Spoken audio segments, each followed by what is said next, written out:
Eh bien bonjour à tous et à toutes, je suis absolument ravie de vous retrouver aujourd'hui pour un petit tour au sein de la littérature jeunesse en langue anglaise et en langue allemande. Alors pourquoi donc, me direz-vous? Tout simplement parce que j'ai ici en ma possession, enfin en ma possession c'est pas à moi, puisque ce sont quelques livres qui ont été offerts à mon petit-fils Marley par sa tante Lucie. Donc pourquoi en anglais et en allemand? Parce que Lucie a un pied en Allemagne et un pied aux États-Unis. Et d'autant que en allemand, chez nous, ça peut fonctionner puisque mon compagnon est donc allemand et peut lire ces petits livres à mon petit-fils. Voilà. Donc, on va commencer. Ah oui, alors attendez, non. J'ai oublié quelque chose d'important. Ça fait 10 fois que je réenregistre cette vidéo parce que je l'avais enregistrée, mais les livres bougeaient dans tous les sens et on m'aurait encore dit, oh là là, tu nous donnes le mal de mer. Donc, je ne fais pas de mouvement avec la caméra, enfin avec le téléphone du moins. Et voilà, donc c'est vrai que ça fait un moment que je commence, que je recommence, mais c'est pas grave. On va y arriver. Donc juste, j'ai eu pas mal de personnes qui se sont récemment abonnées à ma chaîne. Eh ben, écoutez, alors vous êtes franchement les bienvenus. Ça me fait très très très plaisir. Alors peut-être est-ce grâce à Petite Crise, de la chaîne Petite Crise, qui je pense a parlé de ma chaîne à d'autres personnes, ou alors au charisme de Jean-François. Oh là là, vous voyez, j'avais dit qu'il n'y aurait pas de mouvement de caméra, mais il y en a quand même, hein. Involontaire, mais il y en a. Voilà. Donc je parlais du charisme de Jean-François Cavalier, qui interprétait brillamment le commissaire Maigret, donc dans ma dernière vidéo sur la cabane à livres de Vimenet. Alors on va essayer d'ignorer les incertitudes de la gravité pour tenter de tourner cette vidéo. Donc il est une première personne dont je voulais vous parler et qui est le docteur Seuss. Alors, qui est-ce? Écoutez, je tourne les pages en espérant donner mal au cœur à personne, et rien qu'au vu des illustrations, je suis sûre et certaine que la plupart d'entre vous ont d'ores et déjà reconnu le papa du Grinch. Alors, il faut savoir que le papa du Grinch était né donc en 1904 et il est mort en 1991. Et à sa mort, il avait vendu plus de 600 millions d'exemplaires de ses livres. Et ces livres étaient traduits en 20 langues. Alors le livre que je vais vous présenter là, je pense que pas mal sont traduits en français, hein, mais peut-être pas tous.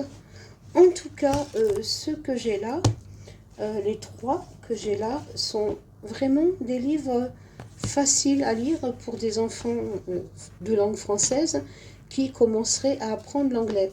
Alors moi, j'ai pas le rythme, j'ai pas l'accent pour les lire de façon adéquate. Je vous lirai deux, trois phrases comme ça. Mais il y a un rappeur dont j'avais marqué le nom sur un papier et évidemment j'ai perdu le papier.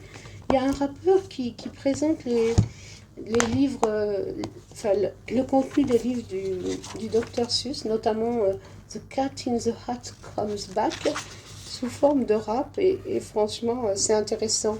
Vous trouverez facilement sa chaîne, c'est très bien. Alors, donc, oh ben, tiens, on va commencer par The Cat in the Hat Comes Back. Donc, alors ce sont des livres, les trois livres sont des livres comme indiqué ici, The Beginner Book Story. Ce sont des livres dont les histoires s'adressent et sont destinées à être lues par des enfants. Alors juste un peu pour le rythme, je vais vous lire ça, on se moque pas. Hein. This was no time for play, this was no time for fun, this was no time for games, there was work to be done. Alors, il y a toujours un rythme, il y a toujours beaucoup de poésie dans le phrasé du Dr Seuss, beaucoup d'absurde aussi. Et donc là, il est dit que ces enfants n'ont pas le droit de s'amuser parce que il y a beaucoup de choses à faire, il faut déneiger. Et là, évidemment, ça ne va pas se passer comme ça puisque arrive The Cat in the Hat. On reconnaît déjà le Grinch, ça Grinch fort là, dans cet ouvrage. Voilà pour The Cat in the Hat. Ensuite, un livre dont le titre me plaît beaucoup, parce qu'il fait appel à tout ce que les livres apportent en termes d'imaginaire, qui est donc I can read with my eyes shut. Je peux lire avec les yeux fermés. Et c'est très beau à nouveau. On retrouve toute la poésie, tout l'absurde du Dr. Seuss. Je vais vous lire la première page. I can read in red, I can read in blue, I can read in pickle color too. La dernière phrase signifie je peux lire dans la couleur du cornichon aussi. Alors il est dit aussi dans celui-là qu'on peut lire les yeux fermés. On peut lire de toutes les manières possibles. C'est un livre qui appelle vraiment, qui vise à inciter les enfants à aimer la lecture et l'évasion procurée par celle-ci. Beaucoup de poésie, beaucoup de philosophie. C'est magnifique. Voilà. Le troisième livre du Dr. Seuss que je vais vous présenter là est vraiment très très très abordable pour des enfants qui commencent à apprendre l'anglais, très abordable et très drôle. Donc one fish, two fish, red fish, blue fish. Alors à nouveau, on retrouve tout à regarder un petit peu, ne serait-ce que une des premières pages.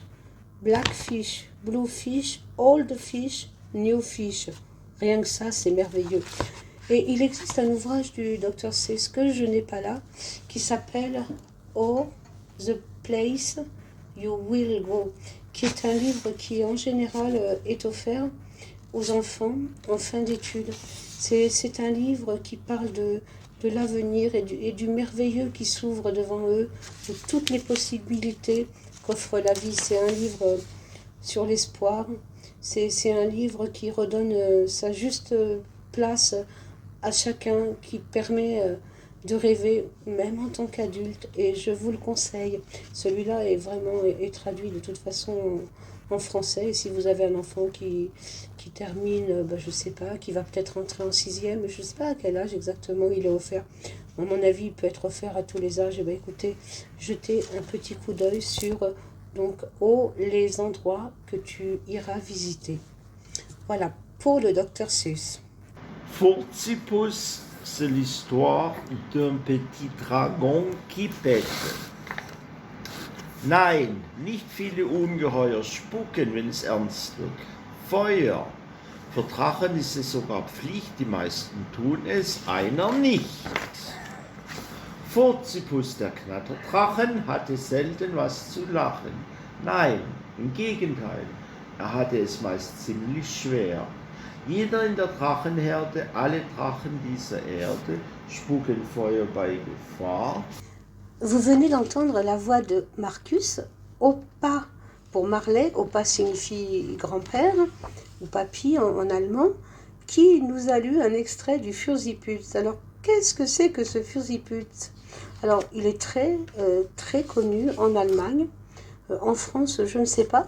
Toujours est-il qu'il y a apparemment plein de produits dérivés sur ce petit dragon. Et comme l'a dit Opa, ce qu'il arrive à ce petit dragon, c'est que au lieu de cracher du feu, il fait des petits pétous. Et voilà, ça intrigue un peu tout le monde. Il y en a qui se moquent. Pauvre Fursiputz. Très belles illustrations également. Au revoir, Fursiputz. Alors, dans un autre registre, Der Wal, der immer mehr wollte. Voilà. Encore problème de gravité. Il s'agit donc de l'histoire de la baleine qui en voulait toujours plus. Alors, cette pas petite baleine, cette baleine va ramasser au fond de l'océan tout ce qu'elle peut trouver. Et en fait, plus elle en ramasse, moins elle est contente. Évidemment, elle se rend compte au bout d'un moment qu'elle est un peu seule et que la possession de tous ses biens ne lui apporte pas la joie espérée. Et en fait, elle découvre que l'amitié est le bien le plus précieux. Alors, les images sont juste magnifiques. Je pense que ce livre est traduit en français. Voilà pour la baleine qui en voulait toujours plus. Excusez-moi, le titre quand même. Le titre, non. L'auteur et l'illustrateur. Encore un autre ouvrage qui parle d'appartenance et de la et du désespoir, un peu de vouloir garder quelque chose pour soi, qui s'appelle Das ist mein Baum. Ceci est mon arbre. C'est donc, comme on peut le voir, ce petit écureuil qui est très très attaché à son arbre. Voilà, qui ne veut absolument pas partager son arbre.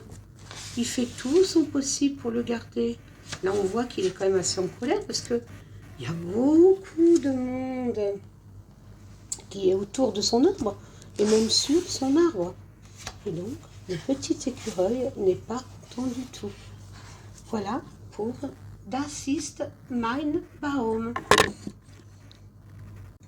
Alors, le dernier livre en allemand que je vais vous présenter est le livre préféré de Marley en ce moment.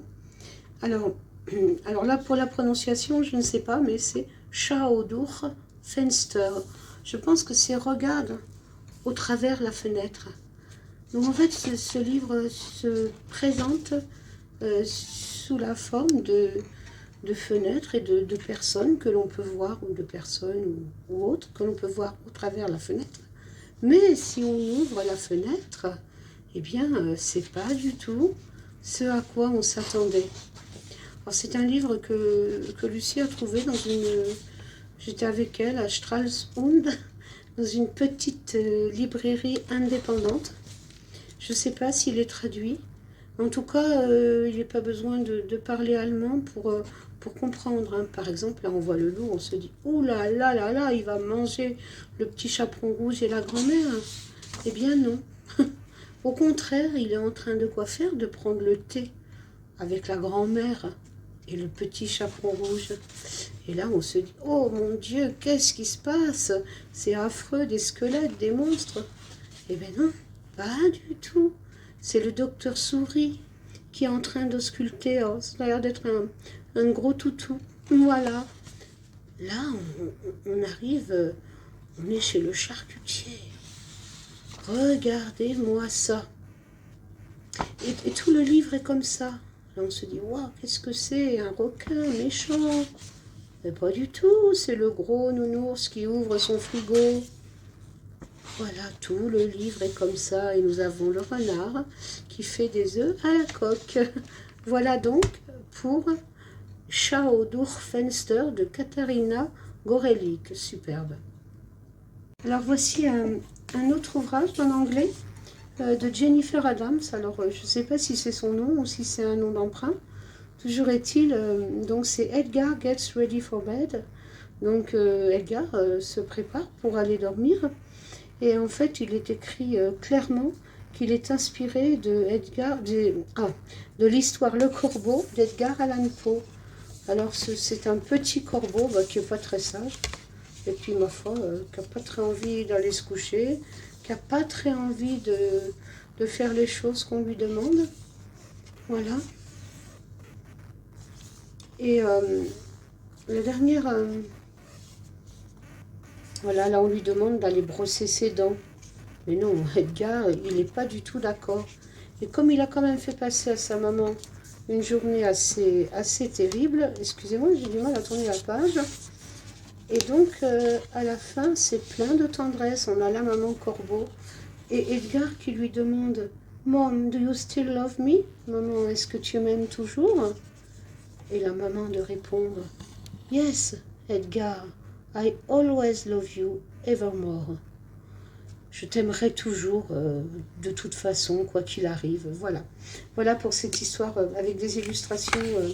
Donc, des illustrations de Ron Stuckey.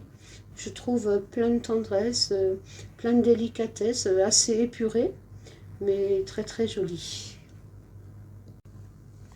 Et pour terminer, ce n'est pas un livre pour les petits, quoique. C'est un livre que j'ai trouvé sur une brocante que j'ai acheté pour Lucie. Alors, j'ai pas la date de parution. C'est paru chez Hachette, et à mon avis, là, c'est ancien quand même.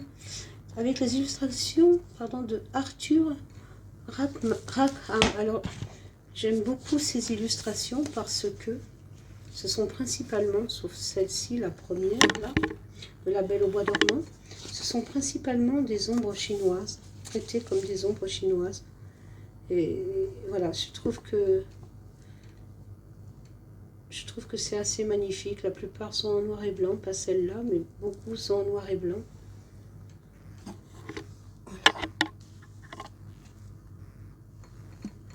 Voilà, bah écoutez, on se quitte sur ces images de La Belle au bois dormant. Une très très ancienne Belle au bois dormant. Je vous remercie beaucoup de m'avoir suivi dans cette vidéo. Encore une fois, un grand merci aux nouveaux abonnés. Et puis, bah écoutez, à la prochaine fois. Je vous embrasse. Au revoir.